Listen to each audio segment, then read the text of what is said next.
In the last lecture, I have said about stainless steel making in electric arc furnace.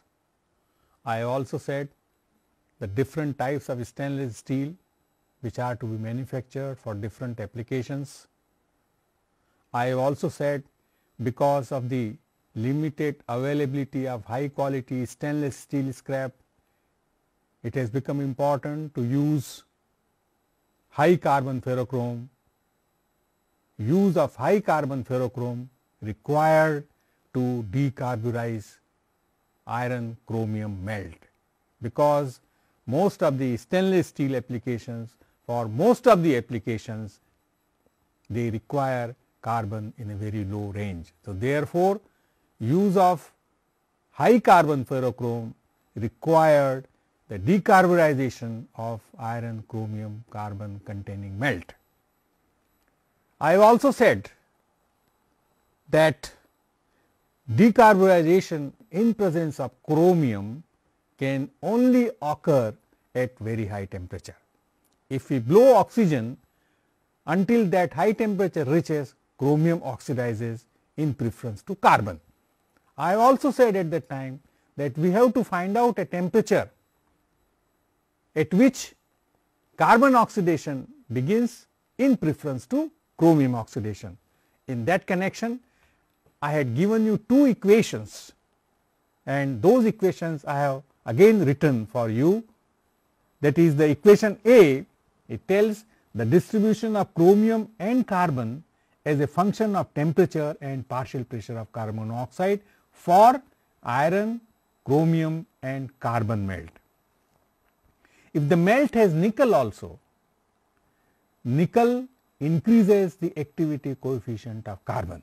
So, therefore, another equation was proposed for decarburization of iron, chromium, carbon and nickel melt, and this equation is shown in B. Now, let us today illustrate the effect of temperature and partial pressure of carbon monoxide for two different melts. What I am doing, I will be taking the different temperature, I will be also taking different partial pressure of carbon monoxide to illustrate you the effect of temperature and partial pressure of carbon monoxide. Then I will take an example for iron, chromium and carbon melt, and I will also take an example of iron, chromium, carbon and a constant nickel, for example 10% nickel. Now, as regards the calculation procedure I have presented over here, I take temperature, then I have taken iron, chromium, carbon melt, and I will calculate the ratio of percentage chromium upon percentage carbon in melt.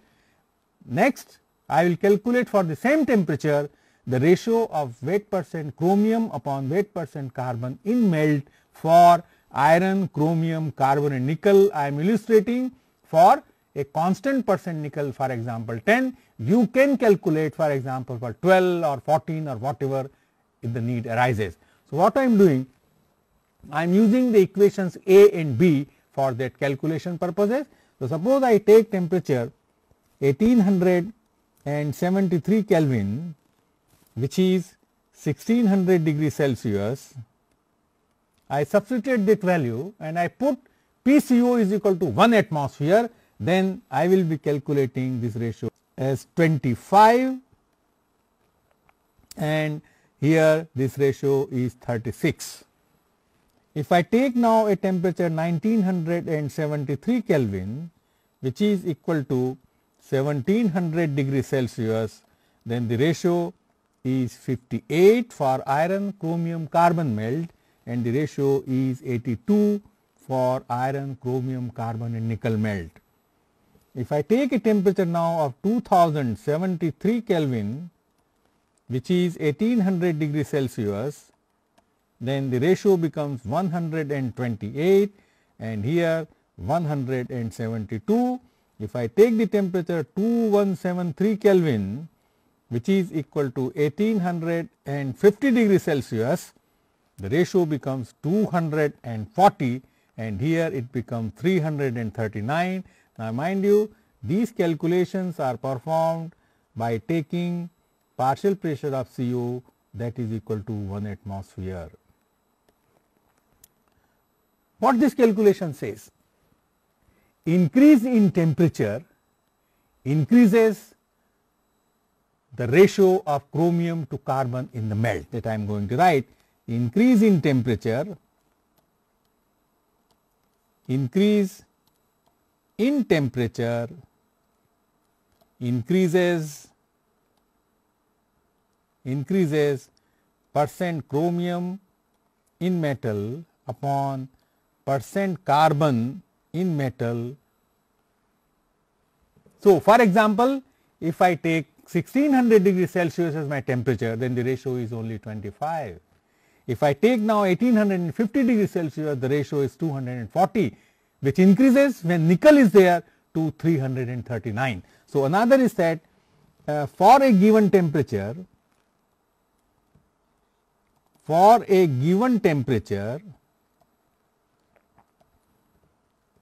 the ratio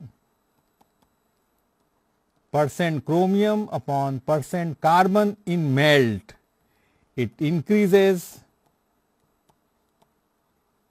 with nickel content. The reason is obvious, because nickel increases the activity coefficient of carbon. So, now let me illustrate what is the effect of when we decrease partial pressure of carbon monoxide. Now, the same thing I take now partial pressure of carbon monoxide, say 0.25 atmosphere. Again I take here temperature, and the ratio of percentage chromium upon percentage carbon for iron, chromium and carbon melt, and percentage chromium upon percentage carbon in the melt for iron, chromium, carbon and nickel. Temperatures again I take 1873, 1973, 2073 and 2173. The ratio here is 89, 209, 460 and 863. Here 129, 295, 619 and 1220. So, you see, decrease in partial pressure of carbon monoxide from 1 atmosphere to 0.25 atmosphere, it increases the ratio of percentage chromium upon percentage carbon in the melt for all temperatures. Now, if I take for example, further I reduce the pressure, so I do PCO is equal to 0.1 atmosphere. So, these are for PCO is equal to 0.1 atmosphere, and I again calculate for all the 4 temperatures.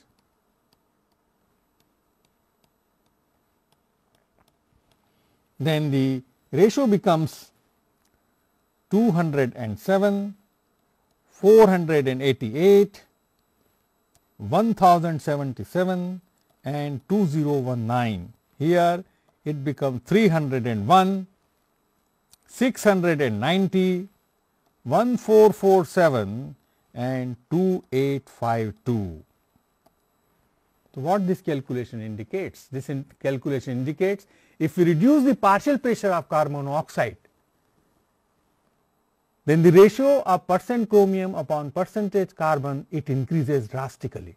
If I take PCO is equal to 1 atmosphere, for example, if I take PCO is equal to 1 atmosphere at 2073 Kelvin, the ratio is 128. The same ratio becomes 460 when PCO is 0.25 atmosphere, and the same ratio becomes 1077 when PCO is equal to 1 atmosphere. That means, now by decreasing the partial pressure of carbon monoxide, I can increase this ratio. That means, I can allow now carbon reaction to proceed at much lower temperature. So, that is what the importance of temperature and partial pressure of carbon monoxide. So, what we gather or what the scientific calculation suggests us, that if you want to carry out decarbonization of iron, chromium, carbon, nickel melt at partial pressure of carbon monoxide is equal to 1 atmosphere, then the decarburization is only possible at a very high temperature. Now, this temperature can be reduced when you decrease the partial pressure of carbon monoxide. The extent of reduction of this temperature will depend upon the extent of reduction of the partial pressure of carbon monoxide. If you can lower down further the partial pressure of carbon monoxide, for example, you make stainless steel under vacuum and pressure is very low, then the decarburization can be carried out still at lower temperature. So, this is an important conclusion of this particular calculation as far as the effect of temperature and partial pressure of carbon monoxide is concerned. Now, another important thing in this particular case also, how to make now use of these calculations in the stainless steel making. So, let us see first of all melting of scrap in melting of stainless steel scrap in EAF in the light of knowledge that we have gathered previously. So, charge, it consists of SS scrap plus carbon steel scrap plus carbon steel scrap plus lime. Mind you, the melting of SS scrap in EAF is carried out at atmospheric pressure. So, PCO is that 1 atmospheric pressure. After charging, same melt down, the charge is molten in the meltdown period, and at the meltdown period the bath contains, say for example 10% chromium, all nickel which you have charged plus carbon. Now, oxygen is blown into iron, chromium, nickel, carbon melt. Unless the temperature rises, the carbon oxidation does not begin, so a lot of chromium gets oxidized. Oxidation of chromium is exothermic reaction, temperature of the bath rises and then carbon also begin to decrease. So, initially chromium oxidizes until bath temperature rises to 1800 degrees Celsius. Above 1800 degrees Celsius, carbon begins to oxidize. So, what is important here is that higher chromium content at the end of meltdown stage will require higher temperature, as already we have seen in the calculation. So, what is important at the meltdown stage, that the chromium content, well, I should not say too low, but it should not be very high, because then you will be requiring very high temperature for carbon to oxidize. So, when this practice, when this has been attained, a decarburization has occurred, then in the finishing state balanced chromium is added, balanced chromium is added,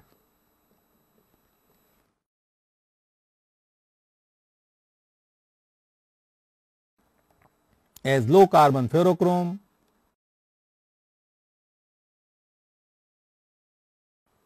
and then the heat is finished, it is tapped and well cast and so on and so forth. Now, this particular technology was working for a long time, but there are certain limitations of this technology. So, limitations of this technology,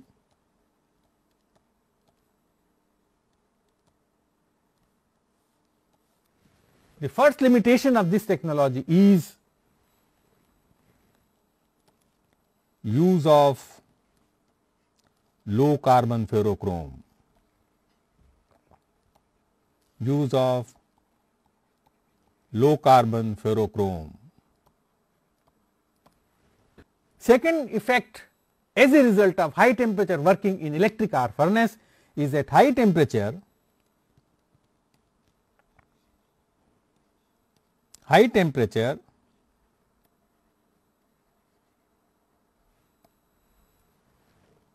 damages the refractory lining.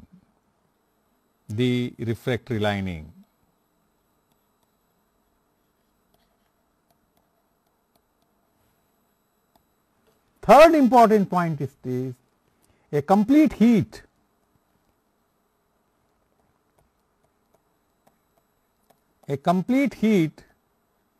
it takes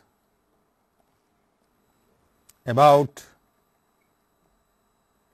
8 hours from charging to finishing. We require stainless steel at a reasonable cost. These limitations or that technology using electric arc furnace made the stainless steel cost high. What is to be done?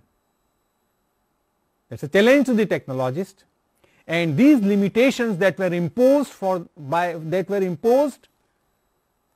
in electric arc furnace steel making paved the way to find out an alternative technology. The basis of alternative technology is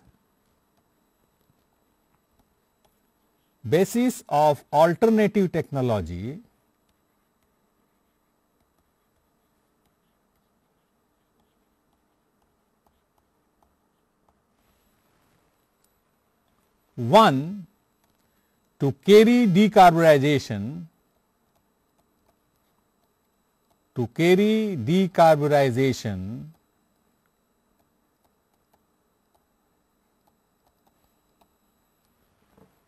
at low temperature. This is one particular challenge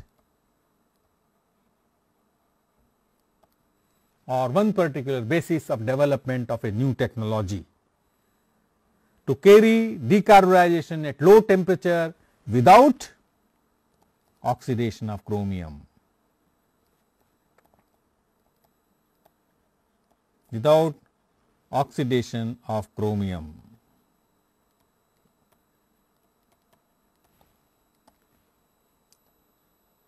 Second, as repeatedly I have said, low carbon ferrochrome is very expensive, and hence high carbon ferrochrome, if it can be used for production of a stainless steel containing high chromium, then it will be economical.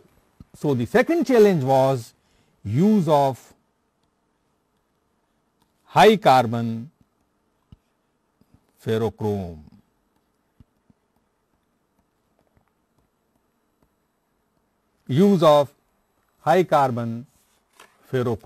What is the scientific solution? The scientific solution is that if carbon is to be oxidized in preference to chromium at a given temperature, what we should do it? I have just told you the role of partial pressure of carbon monoxide. I have also illustrated what happens if I reduce the partial pressure of carbon monoxide.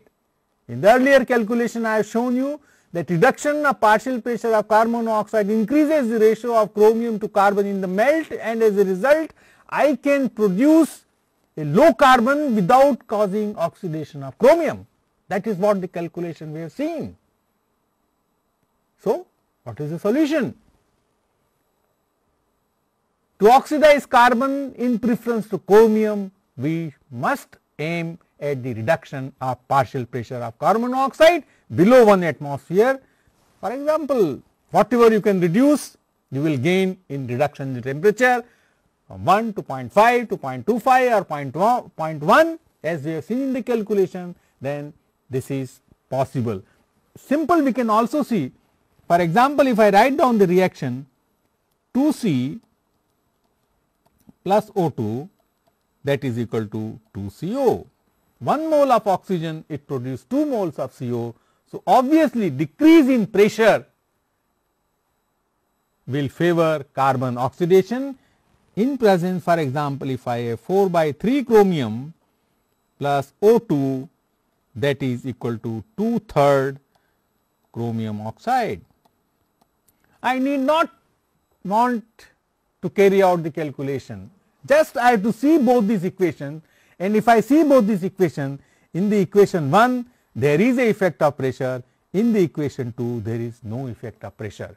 So, by simple seeing the reaction, it is clear that if I decrease the partial pressure of carbon monoxide, then the carbon oxidation will be favored. So, solution. So, what is the solution now to those two challenges? The solution is reduction in partial pressure of carbon monoxide. Now, how this reduction of partial pressure of carbon monoxide can be done? Say it is easy, but then it is to be done, it is to be practiced, it is to be used, and then you have to produce stainless steel at the economic cost. That is the important, because that technology which is economical, which will work, otherwise that will lose its significance. How to reduce partial pressure of carbon monoxide? One way, you use vacuum, that is vacuum oxygen decarburization process. Very expensive to employ vacuum and then to carry out the stainless steel making. However, for very special quality, this process is being adopted. Another is that we use argon plus oxygen mixture.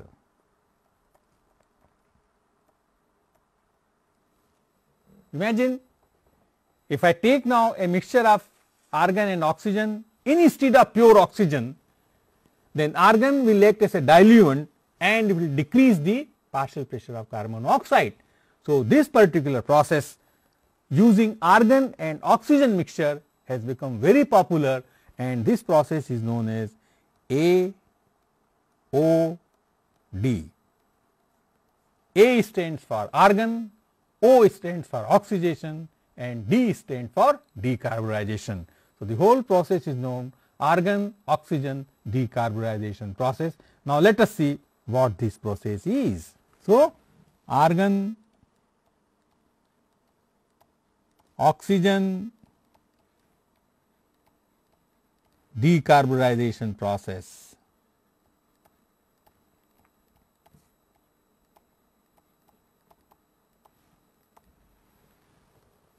Now, in this process, the iron, chromium, carbon, nickel melt is prepared as usual in electric arc furnace. That means, this argon oxygen decarburization process works in combination with electric arc furnace. So, the input of this argon oxygen decarburization process is the output of electric arc furnace, and the output of electric arc furnace is a melt which contains iron, chromium, carbon, nickel melt is prepared in the electric arc furnace. Tapping temperature,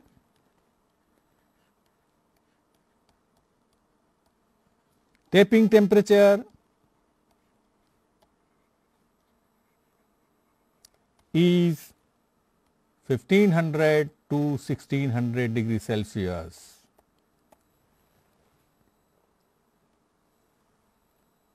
Charged in AOD vessel.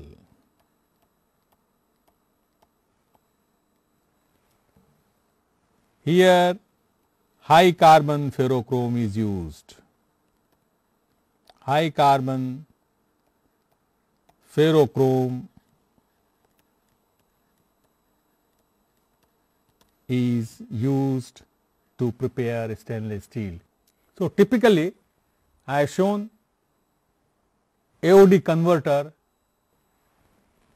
So, it is again a pear shaped vessel lined with basic magnesite lining.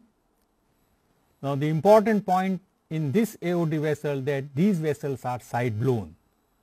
On the side of the converter, there are 4 to 6 or 8 tuyers are arranged, and a mixture of oxygen plus argon is blown into the vessel. Those heats which can tolerate nitrogen, then a mixture of oxygen and nitrogen can also be blown. But to start with, if those heats which cannot tolerate the nitrogen content in the steel, then you have to blow argon in order to reduce the partial pressure of carbon monoxide. So, how this is done? Iron, chromium, carbon, nickel melt from electric furnace is transferred to the AOD vessel, high carbon ferrochrome is added, and the blow begins with the blowing of argon and oxygen mixture. Now, typically in the beginning,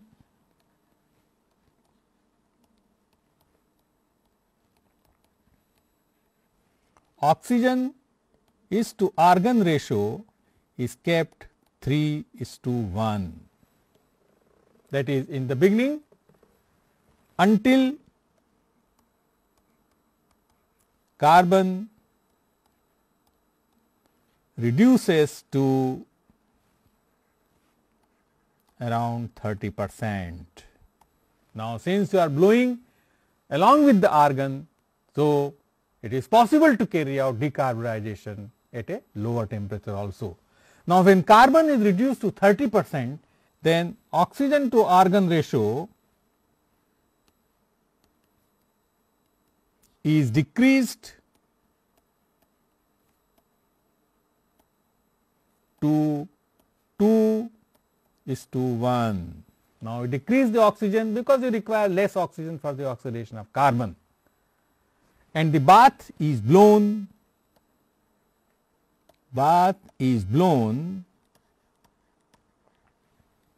to 0.09 to 0.12% carbon.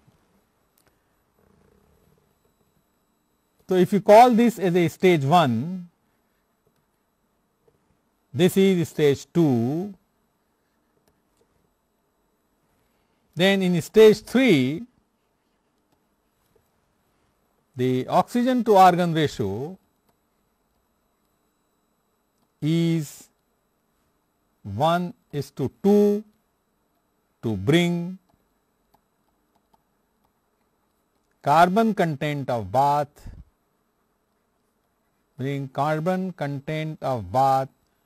to the desired value, could be 0.02, 0.025 or whatever. So, this is the blowing schedule of a typical argon oxygen decarburization converter in order to produce stainless steel. The main point to understand over here is a mixture of argon and oxygen is blown, and that mixture does the job of removal of carbon at lower temperature. Now, major change in this practice has occurred in the last few years, that is, instead of argon, those heats which can tolerate little amount of nitrogen can also be blown. However, some degassing is also possible in the stage 3, some amount of nitrogen can also be removed. Some manifestation, say first stage blow, it generates heat, and coolants of the order of 5 to 10% of the coolants they are added. Stainless steel as a coolant is better. The cooling or the coolant addition is done during first stage when temperature rises to 1690 or 1700 degrees Celsius. When carbon has been removed, then ferrosilicon is added to recover lost chromium into slag back to the metal, because when a mixture of oxygen argon is blown, some amount of chromium will also be oxidized in the beginning, and that chromium SCr2O3 it collects in the slag. Now, the most important is decarburization. Let little amount of chromium, if it oxidizes, let it oxidize, because then it can be recovered by addition of ferrosilicon, and that is being done in the practice. When carbon has come down to the specification, then ferrosilicon is added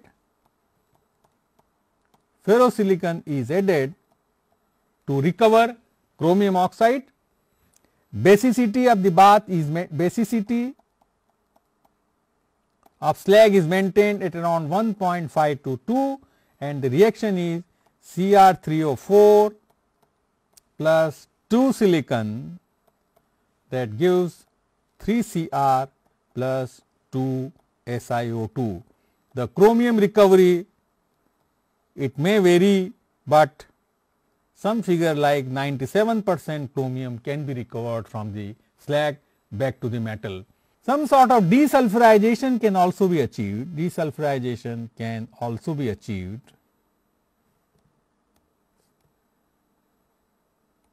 if the need arises. If very low nitrogen content in stainless steel required, then nitrogen blowing is not done. If little amount of nitrogen can be tolerated by stainless steel, then nitrogen blowing is being done. So, this is about the production of stainless steel by electric arc, by AOD and electric arc furnace.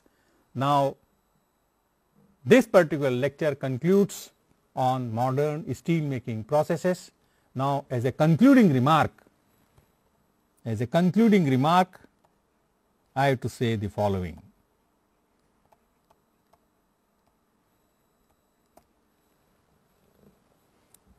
In the coming years, the production of steel by electric arc furnace will grow.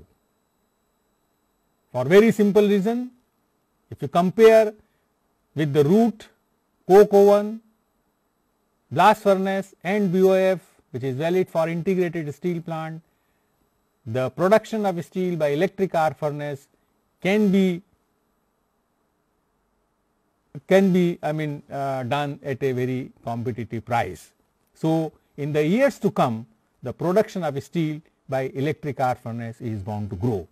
That means, the developments in electric arc furnace will continue to grow in the following direction.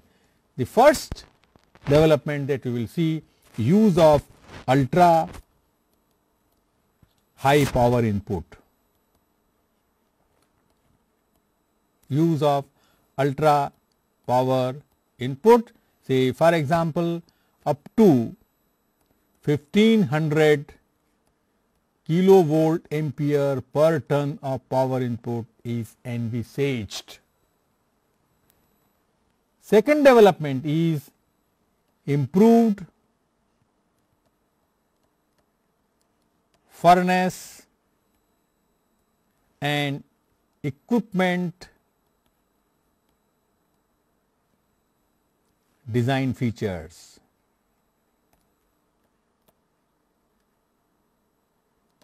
Third, refining, combined burner technology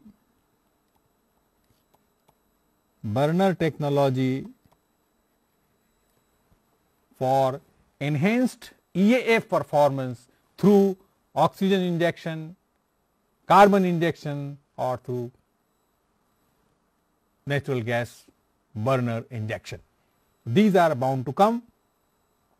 So, for example, a 120 ton ultimate electric arc furnace is capable of increase in 50% capacity, roughly equivalent to 180 tons, by incorporating these above mentioned modern gadgets.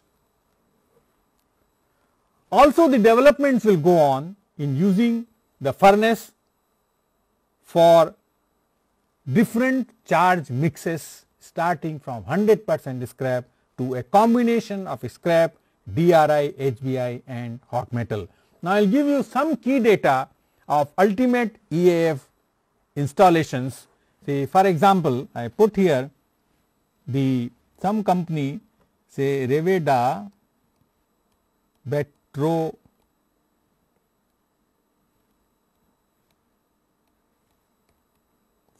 in Russia, that is one company. Then Aton Steel in Saudi Arabia and Riveda company in Russia.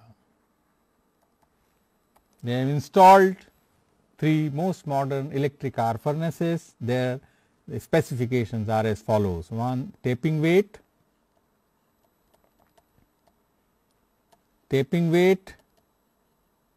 in tons, it is 120, here it is 80, here it is 165. Furnace diameter,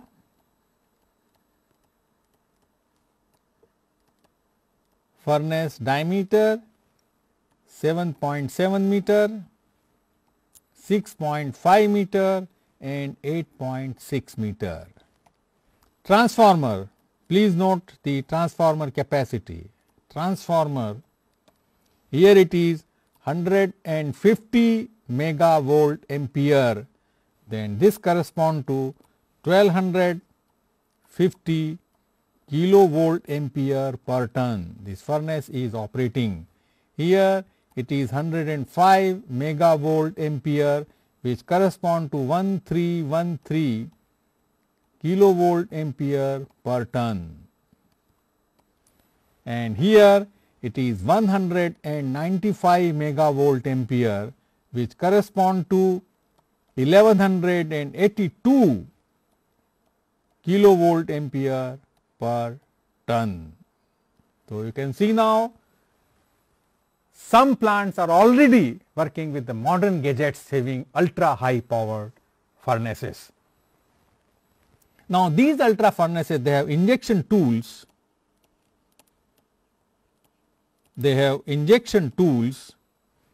This company have 5 RCB, that is refining combined burner plus 2 burners, 4 post combustion system, plus 4 carbon injectors.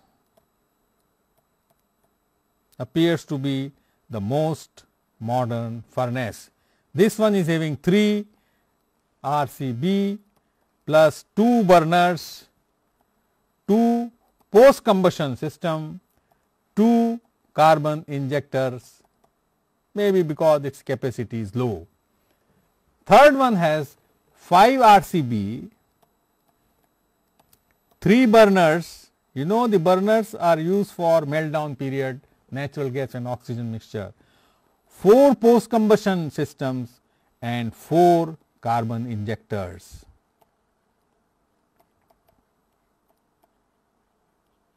Now, what is the ultimate objective of employing these modern gadgets?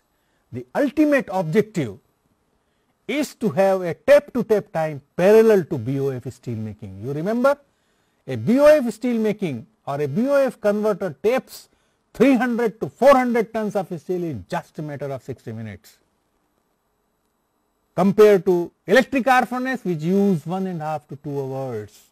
So, the whole idea of employing these gadgets is to make the electric arc furnace competitive with reference to tap time, and these modern gadgets made possible. If I write now tap to tap time in all the cases is 36 minutes. 36 minutes. So, you can imagine where the electric arc furnace development will lead to. Ultimately, it will be parallel to BOF steel making. So, here are some questions, that is self assessment questions in BOF steel making. Question 1, what is the principle of steel making? Write the chemical reactions, as already I have said, you have to write down. Second, what are the essential requirements of ALD steel melting shop? Briefly explain the logistics, I explained to you already. Third, describe the design features of a converter, explain the importance of working height in the converter, well you know already. Fourth, how oxygen is supplied to refine hot metal in LD converter. This is also been explained in the form of the jet, free jet and momentum flow rate and so on. Question number 5th, what are the functions of nozzle in the method of oxygen supply described in question 4? Nozzle, it converts a given flow rate of the jet into energetic supply, and I already described 4 or 5 functions that you have to bring it over here. 6, what is a gaseous jet? Briefly describe the behavior of jet when it is discharged in the surrounding of a cold air, hot air and slag metal emulsion. Here you have to bring the ratio of density of jet to density of surrounding. 7, what are the feed materials? That already I have said. 8, what is the mechanism of refining of hot metal in LD converter? You recall I have superimposed Lance profile with the physico-chemical interaction between the jet and bath. We can bring it over here. Question 9, explain the cause of increase in manganese.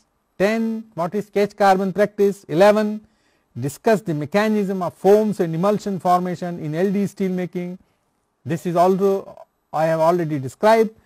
12, what factors affect lining life? And 13, 14 and 15 they rather addresses, or these questions have been formulated to know what are the different technologies available for repairing of the lining. The questions on electric arc furnace steel making, well, what is a foaming slag? Explain the formation of foaming slag, discuss. What is the role of oxygen lancing? Also discuss. What is an oxy-fuel burner? You know, oxy-fuel burner is used in the meltdown period to increase the rate of melting and to attain quick flake bath condition. Explain how the metallurgical quality of DRI and HBI affects the electrical power consumption EF. I have discussed, I have calculated some values also. An EF is operating with 100% scrap. What modifications would it be required to use chemical energy? The modification would be either you inject carbon or you inject oxygen, because for utilizing chemical energy you have to have chemical reaction. What is the equivalent carbon in DR and what is its significance? Already I have calculated the carbon content in DRI and stoichiometric, all these things you have to bring over here. Question 7, what are the requirements of injection of oxygen for decarbonization and post combustion in EAF steel making? Discuss. Calculate the amount of CO and oxygen required generating chemical energy 30 kilowatt hour per ton of steel. You have to write down the reaction CO plus half O2 is equal to CO2, find out the heat of formation and make it equivalent to 30 kilowatt hour per ton, so that you can calculate how much amount of CO will be required. Discuss the mechanism of foaming, explain the physico-chemical principles of stainless steel manufacture. This I have discussed right now. Discuss the importance of carbon boil, how do we promote the carbon boil? By injecting carbon, also things have been discussed. Name the sources of CO and hydrogen generation in EAF steel making. Now these are the references which you can consult. The lecture has been prepared from these references plus these references